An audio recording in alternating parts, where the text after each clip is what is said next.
Saudi আরবের ঘুমন্ত রাজপুত্র হিসেবে পরিচিত প্রিন্স আল ওয়ালিদ বিন খালিদ বিন তালাল বিন আব্দুল আজিজ আল সৌদি প্রায় ২০ বছর কোমায় থাকার পর মারা গেছেন। শনিবার রিয়াদের king Abdul Aziz medical city হাসপাতালের নিবিড় পরিচর্যা কেন্দ্রে তার মৃত্যু হয় বলে খবর গণমাধ্যমের। এদিন সৌদি আরবের রাজকীয় দরবার সৌদি প্রেস এজেন্সির মাধ্যমে প্রিন্স আল ওয়ালিদের মৃত্যুর কথা ঘোষণা করে জানায় খালেজি টাইমস। প্রিন্সের বয়স হয়েছিল ৩৬ বছর। লন্ডনের এক সামরিক কলেজে পড়াকালীন ২০০৫ সালে প্রিন্স আল ওয়ালিদ গাড়ির দুর্ঘটনায় মাথায় মারাত্মক আঘাত পান। আঘাতজনিত কারণে তার মস্তিষ্কে রক্তক্ষরণ হতে থাকে। সঙ্গে সঙ্গে হাসপাতালে নিয়ে তার মাথায় অস্ত্রোপচার করা হয়। জটিল এই অস্ত্রোপচারের পর প্রিন্স কোমায় চলে যান। তারপর থেকে king Abdul Aziz medical city হাসপাতালের নিবিড় পরিচর্যা কেন্দ্রে লাইফ সাপোর্টে ছিলেন তিনি। তাকে সার্বক্ষণিক চিকিৎসা নজরদারিতে রাখা হয়েছিল।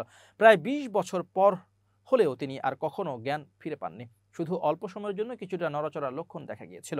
এটাই তার স্বজনদের মধ্যে আশার সঞ্চার করেছিল। এই পুরো সময় জুড়ে প্রিন্স খালিদ বিন তালাল বিন আব্দুল আজিজ তার সন্তানের লাইফ সাপোর্ট খুলে ফেলার দৃঢ় বিরোধিতা করে এসেছেন। জীবন মৃত্যু আল্লাহর হাতে, এমন অটল বিশ্বাস প্রকাশ করে এসেছিলেন তিনি। শনিবার সামাজিক মাধ্যম এক্সে করা এক পোস্টে প্রিন্স খালেদ তার পুত্রের মৃত্যুর কথা নিশ্চিত করেছেন। তার পুত্রের এই অবস্থা দেশ ও বিদেশে বিপুল মানুষের সহানুভূতি করিয়েছিল। বছরের পর বছর ধরে লাখ লাখ মানুষ প্রিন্স আল ওয়ালিদের কাহিনী অনুসরণ করে আসছিলেন। অবশেষে প্রিন্সের এই করুণ কাহিনী শেষ হলো। রোববার আসরের নামাজের পর রিয়াদের তুর্কি বিন আব্দুল মসজিদে প্রিন্স আল ওয়ালিদের জানাজা অনুষ্ঠিত হয়।